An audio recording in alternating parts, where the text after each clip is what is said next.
ये कहानी है एक ऐसी राइटर की जिसको अकेला पाकर कुछ बदमाश लड़कों ने उसे बंदी बनाकर उसके साथ जबरदस्ती घिनौना काम किया और उसके बाद उस लड़की के साथ किया हुआ देखेंगे हम इस पूरी कहानी में।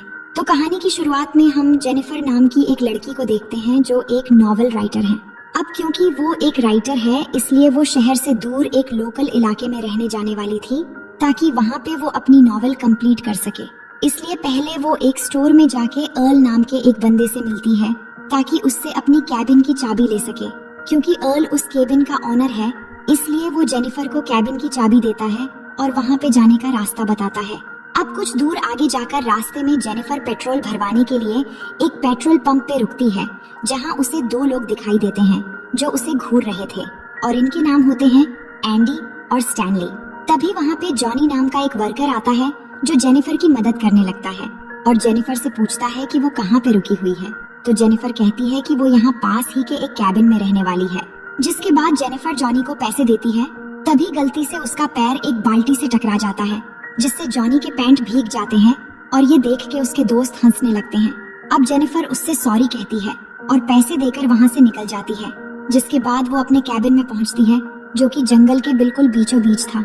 अब वहाँ जाने के बाद वो अपनी राइटिंग करना शुरू कर देती है।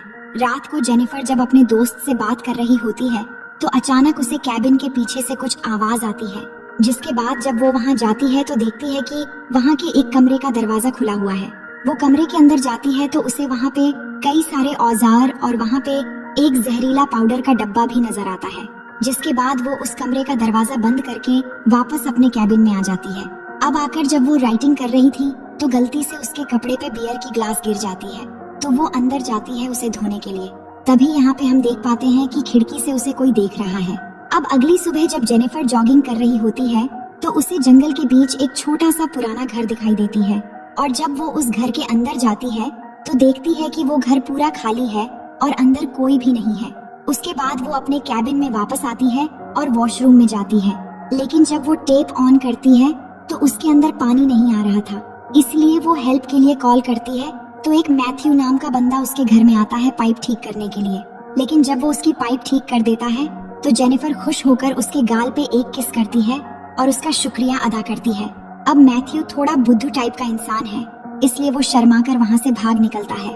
वहीं शाम को मैथ्यू स्टैनली एंडी और जॉनी के साथ फिशिंग करने जाता है जहाँ वो उन्हें बताता है कि शहर की उस लड़की ने मुझे गाल पे किस किया। ये सुन के जॉनी को बहुत बुरा लगता है और उसे कहता है कि ऐसा हो ही नहीं सकता। तभी स्टैनली जॉनी को अपने कैमरे में जेनिफर की वीडियो दिखाता है।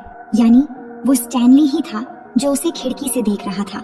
ये सब देखकर जॉनी की नीयत खराब हो जाती है और अपने दोस्तों से जेनिफर के बारे में उल्टा सीधा बोलने लगता है और कहता है कि देखना आज रात को ही मैं इस लड़की का शिकार करूंगा। अब रात को जेनिफर जब सो रही होती है तो अचानक उसके दरवाजे से कुछ आवाज आती है और जब वो वहाँ जाती है तो वहाँ पर उसे एक मरी हुई चिड़िया दिखती है। ये देखकर वो काफी घबरा जाती है। जिसके बाद वो अपने कैबिन में वापस आ जाती है। लेकिन आते ही वो देखती है कि उसके लैपटॉप में उन आदमियों की फोटो है जिससे वो काफी डर जाती है और तभी वो तीनों रूम में आकर उसे घेर लेते हैं। लेकिन जेनिफर इन्हें कहती है कि तुम लोग यहाँ क्यों आए हो और इनसे झूठ बोलती है कि मेरा बॉयफ्रेंड यहाँ आने वाला है इसलिए तुम सब यहाँ से तुरंत चले जाओ। तो जॉनी कहता है कि मुझे पता है इसका कोई बॉयफ्रेंड नहीं है और मैंने सुना है कि इसने मैथ्यू को गाल पे किस किया था।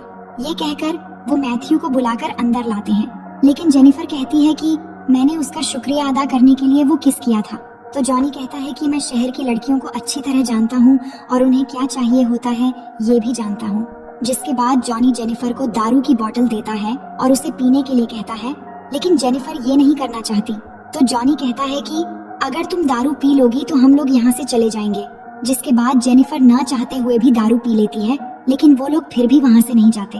और तो और जॉनी एक बेसबॉल बैट उसके मुंह में लगाता है और जेनिफर को अपना दांत दिखाने के लिए कहता है। तो जेनिफर उसे अपना दांत भी दिखाती है लेकिन जॉनी उसके दांत पकड़ के हिलाने लगता है।